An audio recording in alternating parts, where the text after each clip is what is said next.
Myself Bashira Singh Negi. I am your science teacher from Shiv Shakti Senior Secondary School. Today I teach you the topic of apiculture.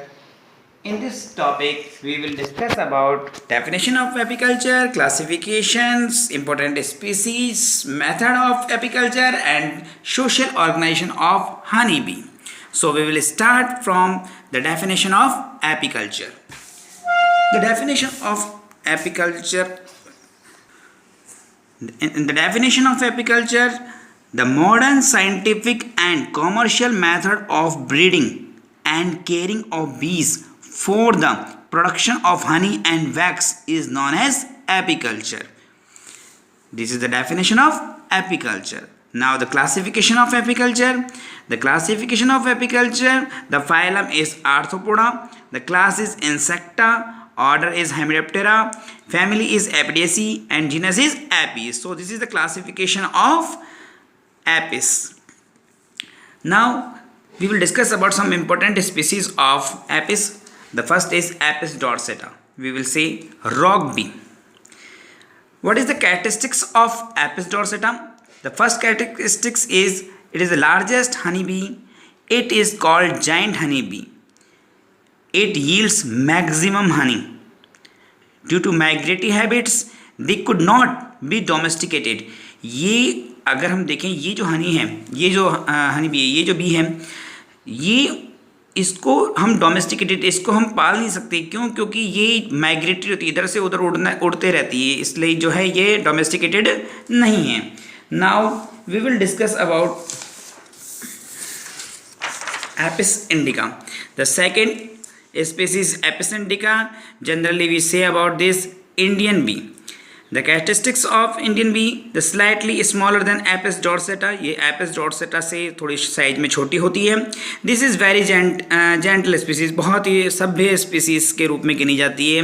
So can be domesticated easily, इसलिए हम इसको easily जो अगर हम बात कर सकते हैं, पाल सकते हैं. The yield of honey is 3 to 4 kilogram पर कॉम. इसकी जो अगर हम देखें हनी की जो अगर उत्पादकता दर है वो 3 से 4 किलो प्रति छत्ते के हिसाब से होती है. ठीक है.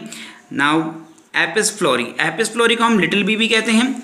Smaller than both species. अब तक की जो दोनों स्पीसीज हमने पढ़ी, एपिस डॉर्सेटा और एपिस इंडिका, उनसे अगर हम देखें छोटी होती है, ये स्मॉलर है स्पीसीज है.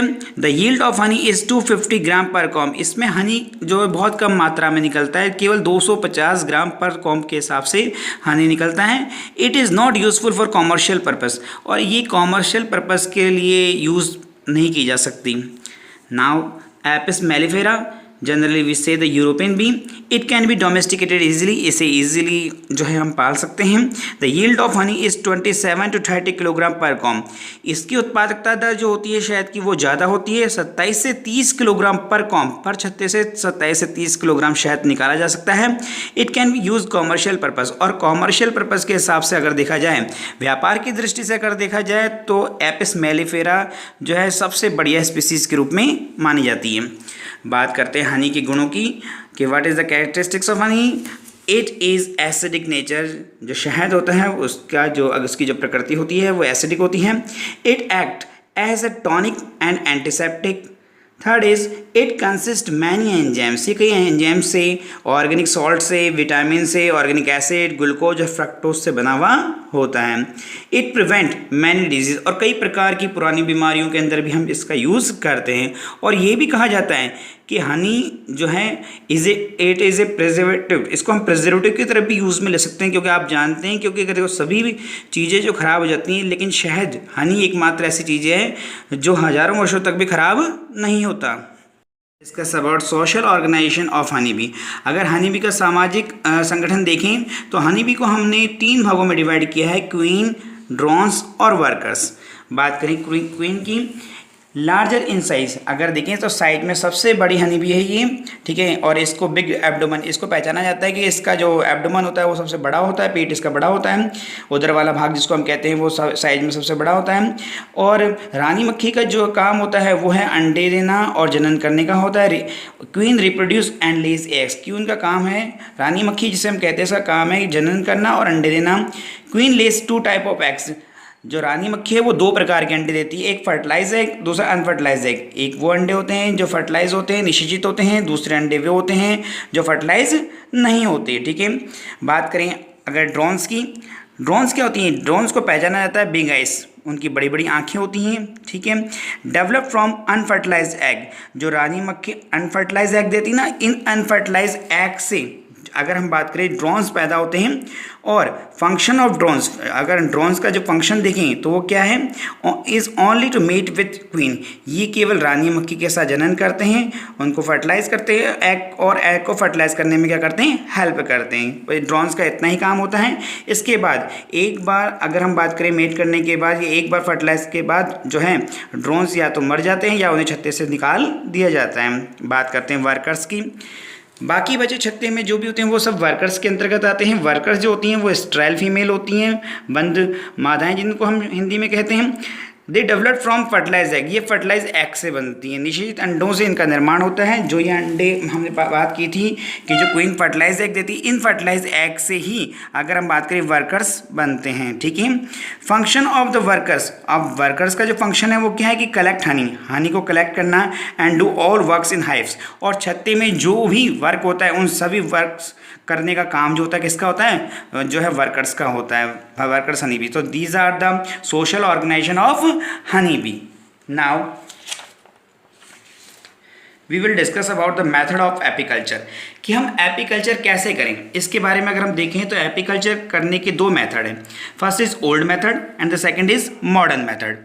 बात करें ओल्ड मेथड की, तो ओल्ड मेथड में देखेंगे तो this method is crude, Honey bees are killed और escape by smoking near the bee hives. ये जो मेथड है बहुत ही, अगर देखा जाए तो बहुत ही पुराना मेथड है। इस मेथड में क्या किया जाता था? इस मेथड में हनी प्राप्त करने के लिए, शहद प्राप्त करने के लिए या तो मधुमक्खियों को मारा जाता था या फिर जहाँ पर छत्ता होता था उसके पास में धुआं करके, आग जला करके उनको भगाया जाता था और फिर शहद प्राप्त करते थे।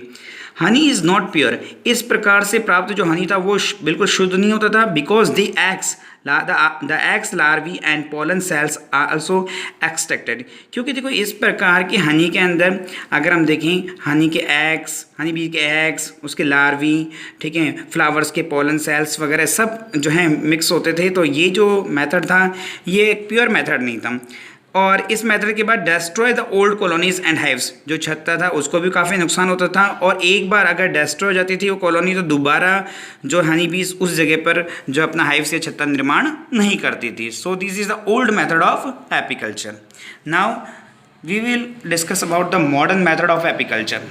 मॉडर्न मेथड क्या देखो एपीकल्चर का? In this method use artificial hives. ठीक है, इस प्रकार के मॉडर्न मेथड में हम आजकल जो कृत्रिम छत्तों का इस्तेमाल करते हैं, आर्टिफिशियल हाइव्स का इस्तेमाल करते हैं, जिसको सबसे पहले डिस्कवर किया था लॉन्गस्ट्रॉथ ने 1851 के अंदर।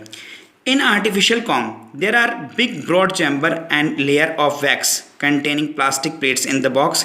ये अगर हम देखें एक जो है आर्टिफिशियल कॉम जो एक बड़ा सा बॉक्स होता है जिसके अंदर बड़े बड़े चैम्बर होते हैं और जिनके अंदर जो प्लेटें लगी होती हैं उस पर मोम्स का आवरण लगा हुआ होता है। There are many holes in the box, इस बॉक्स में चारों तरफ कई होल्स होते हैं और ये holes, from these holes honey bees come and out easily. इन होल्स से, इन छिद्रों के द्वारा जो मधुमक्खियाँ या हनी भी हैं अंदर और बाहर आ जा सकती हैं। So this is the method of apiculture. So dear students, today we will study about the apiculture. What is apiculture? What is the method of apiculture? What is the species of an apiculture? So dear students, you learn and watch carefully these topics. So now the time for worksheet. Thank you.